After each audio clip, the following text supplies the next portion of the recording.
Vendredi 12 mai 2017, c'est bien sûr fait du jour sur Iwachu Web TV.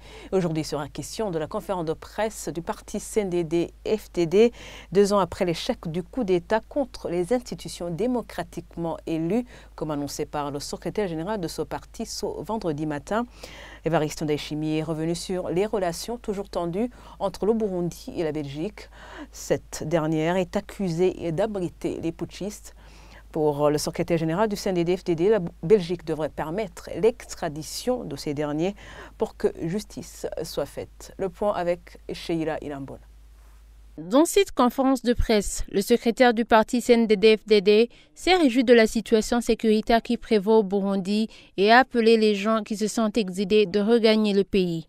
Évariste Ndayishimiye a déploré le fait que les relations avec la Belgique ne soient pas au bon fixe. D'après lui, ce pays met des bâtons dans les roues du processus du dialogue en abritant des putschistes. La Belgique devrait les extrader pour que la justice soit faite et que les relations redeviennent à la normale. En fait, pour juger quelqu'un, vous le jugez par les actes. Est-ce que qui ne sait pas que le Sénarède a la base à Bruxelles? Est-ce que ce n'est pas le Sénarède qui est en train de financer les assassinats ici au Burundi? Où est-ce que le Sénarède trouve des financements? Là, il n'y a pas à tergiverser.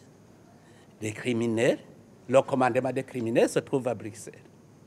Plutôt, je pense que la Belgique voudrait bien au moins montrer des signes positifs en interdisant aux membres de Sénarède de faire des réunions, de sortir des communiqués étant sur le sol belge. Le parti CNDD-FDD voudrait demander à la Belgique de montrer un signe positif, au moins en extradant ces criminels qui se trouvent là à Bruxelles. Pour le secrétaire général du CNDD-FDD, même s'il a appelé les Burundais à rentrer, la question d'immunité ne se pose pas pour ceux qui ont des affaires avec la justice. Ne pas juger les putschistes ne ramènera pas la paix, selon Évariste Ndayishimiye.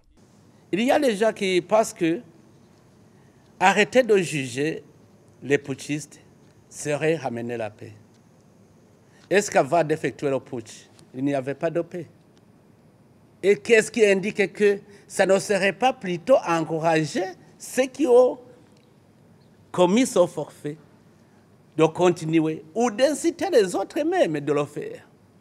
Plutôt, on devrait aujourd'hui dire plus jamais au coup d'État.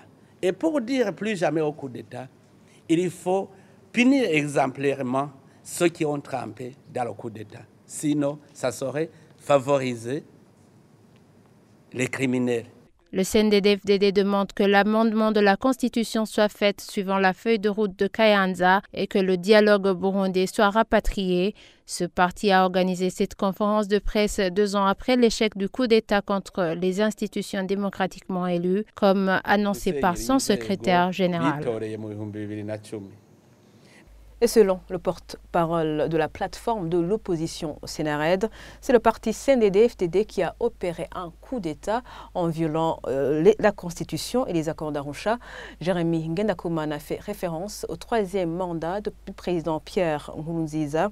Quant à la question des putschistes évoquée par le secrétaire général du parti CNDD-FDD, le porte-parole du Sénarède dit que la justice burundaise n'a pas encore prouvé leur culpabilité.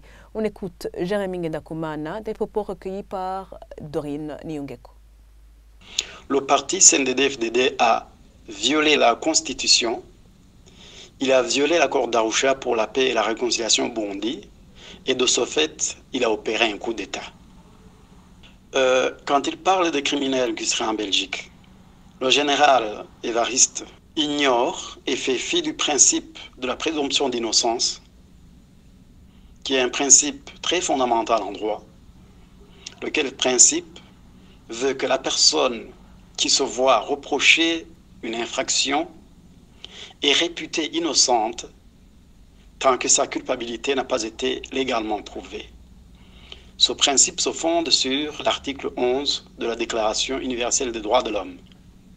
Alors ici, tant que la justice burundaise n'a encore prouvé que celui-ci ou celui-là est un putschiste, il est très gratuit de parler de criminels pour le moment. Le général Évariste demande à la Belgique de priver du droit d'expression et du droit de réunion à certaines personnes qui seraient en Belgique.